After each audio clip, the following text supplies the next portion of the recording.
We are inside 1 month until the midterm election, and there's a lot to talk about nationally and here in Texas. Major Garrett, CBS News Chief Washington Correspondent, joins us. Welcome, Major. Let's start nationally, and a lot of attention on the Arizona governor's race between Republican Kari Lake and Democrat Katie Hobbs. You interviewed the candidates on Face the Nation. Arizona used to be Republican, now it's purple. What's your sense of that race and the impact that it could have on the U.S. Senate race in that state? Well, Jack, it's great to be with you. And one of the things we tried to accomplish at Face the Nation this past Sunday was just have as direct as possible interaction between the two candidates, Republican nominee Kari Lake, Democratic nominee Katie Hobbs. Why did we try to do that? Because they have not debated. They have not agreed to a debate. They won't even appear in the same venues at the same time. So we tried to replicate a debate as best we could, 8.5 minutes to both candidates, same three issues we raised with both of them, abortion, immigration, and either election denialism or whether or not they would debate. Kari Lake's very eager to debate. Katie Hobbs refuses to do so. And we covered as much ground as we could for the benefit of Arizona voters because they haven't really seen that. And on immigration and abortion, the clashes were very pronounced. And one of the things to answer your question about what effect it could have on the Senate race, currently Mark Kelly, the incumbent Democrat, is leading Blake Masters in that race. But I've talked to several Republicans who've looked at this race very carefully and say it's possible that Kari Lake, who's running dead even with Katie Hobbs, could propel Blake Masters either into a more competitive race against Mark Kelly, the incumbent Democrat, or push him over the top. We shall see. Those races are both close. The governor's race is dead even in our poll, 49-49. Blake Masters 3 points behind Mark Kelly. Definitely a state worth watching. Well, as you mentioned, abortion certainly a hot topic there, but it's also a hot topic here in Texas. But when you look nationally, where does this issue stack up when compared to inflation and the economy and the border crisis?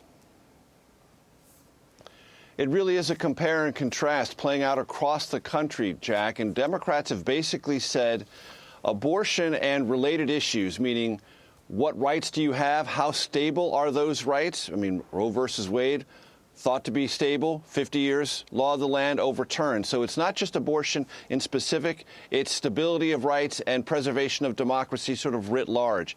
Democrats across the country are leaning very heavily into that issue, not only on the specifics and the generalities, but also in a way to suggest to especially swing voters that Republican positions are extreme. That's their terminology, meaning you should probably discount their positions on other issues, which gets us to economy, immigration, and public safety and or crime. And Republicans on those three issues are saying that's what voters historically care about most and will care about more in this midterm election. So essentially the two parties have adopted their strategies, pouring millions and millions in that exact same tracks.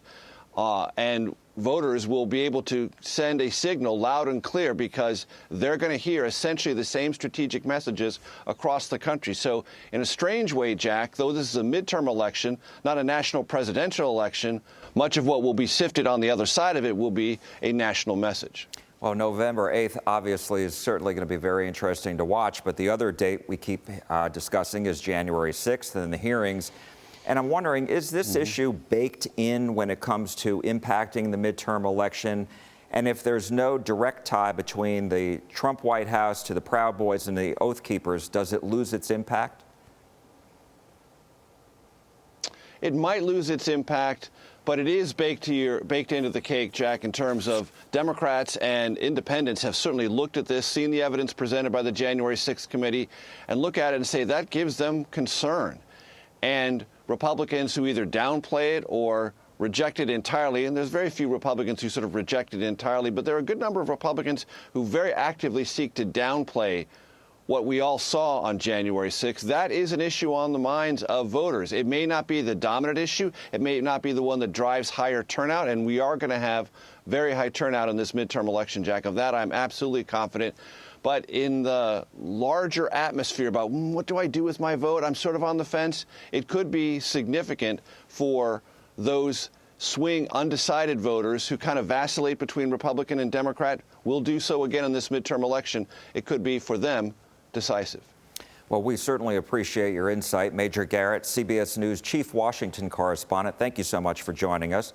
And you can get more political reporting on the CBS Evening News with Nora O'Donnell tonight at 5:30 right here on CBS 11.